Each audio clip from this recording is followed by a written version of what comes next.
проблеманы шешу үшін жұмыс істеп жүрміз. Проблеманы.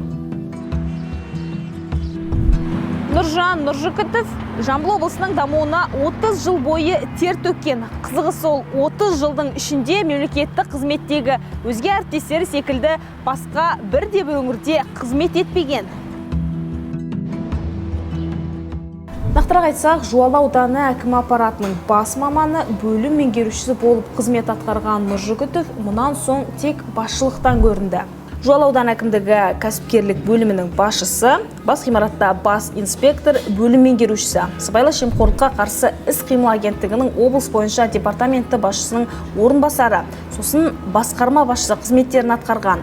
Кейіннен ауыл шаруашылығы, табиғи ресурстар және табиғат пайдалануды реттеу басқармаларының басшысы болып та